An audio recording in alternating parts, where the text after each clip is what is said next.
there seems to be something in the desert. Suddenly, a mysterious creature sprang up. Instantly men hunted and killed. By the time a friend arrived, all that was left was a helmet. When his friend looked up, only to see a Finn in the desert approaching him. The man saw this. He immediately got on his scooter and ran, but the Finn was right on his tail. In order to escape, he had to run as fast as he could, but he was still in danger of being dragged away. On the other side, a couple was sunbathing on the beach. Suddenly the woman let out a scream. The boy throws off his hat, only to find that his girlfriend had disappeared. Only a bloodstain remains. The next moment, the boy was also pulled into the sand by a force. The police soon arrived at the scene. Only a helmet was found on the beach. After an investigation, the female police officer decided that the shark was responsible for the time of the incident. The male police officer did not believe this story. This is a beach. How could a shark be on the beach? At that very moment, the man was instantly eaten by a shark. The policeman rushes over to check on her. All that was left was a terrified girl. The girl told the police a shark had eaten her boyfriend, but the police still didn't believe it. And then, the same thing happened again. This time the police panicked. The townspeople were called in. For their own safety, the beach had to be closed as a matter of urgency, but the mayor of the town objected. If the beach was closed, would cause huge economic losses. With the principle of money over life, the mayor assured the residents he would solve the shark problem within 24 hours. He finally sent 2 of his men to check it out, but the motorboat was overturned by the shark. They had to carry the motorboat to the beach. No surprises there. Accidents do happen.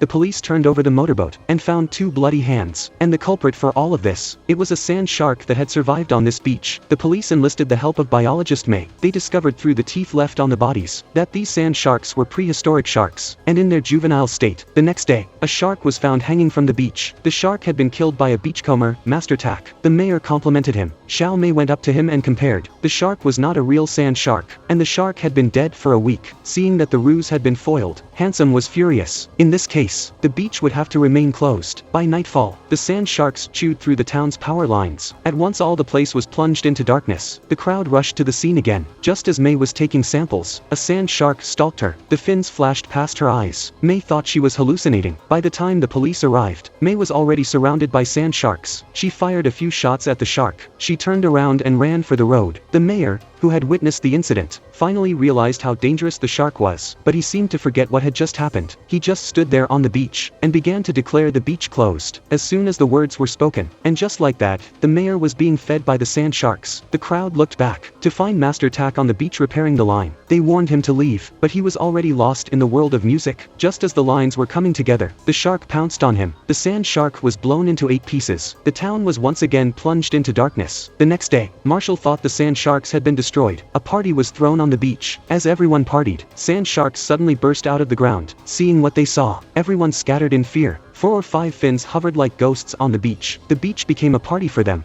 The man pulls the woman forward in a desperate dash. Behind them, a shark that can swim in the sand. The man turns around, to find that the woman was only half a body left. Soon the sand shark is heading for the ferry. To stop the sand shark, the men call on an old man who has been hunting for years. He leads the group to a corner of the beach, surrounded on 3 sides by hills, the most favorable terrain for sand sharks. All the sand sharks can be surrounded. Then they set up a sound system to lure the sharks, and sprinkled blood around it. Then the power is switched on. Beautiful music plays. The sharks are attracted to the sound. They circled around the stereo. Suddenly the music stopped abruptly. The sharks started to swim in the opposite direction. As the sand sharks were about to swim away, Handsome rushes out of the hut, crossed the sand shark area, jumping onto the stereo, trying to fix the stereo, only to find that the wires had been cut by the sand shark's fins. He had no choice but to use himself as bait, singing loudly to the sand shark. It wasn't long before he was surrounded by sand sharks. With no way to escape, Marshall gave up the fight. He lies down on the beach. Then the sand sharks swarmed him and took him as food. Taking advantage of the situation, he used his torch to ignite the petrol on the beach. In the heat of 2000 degrees, the sand was burnt to glass. Sasha was also burned to fossils. Just when the 3 thought it was over, suddenly, they noticed a giant shark fin appeared on the mountain. Just as the grandfather was surprised, the old man was also eaten by a sand shark. The police and Mei rushed to hide in the hut. Before they could hold the gun, the giant sand shark comes in. The bullets are no longer a danger to him. The policeman climbs out of the window first. They watched as Mei confronted the shark.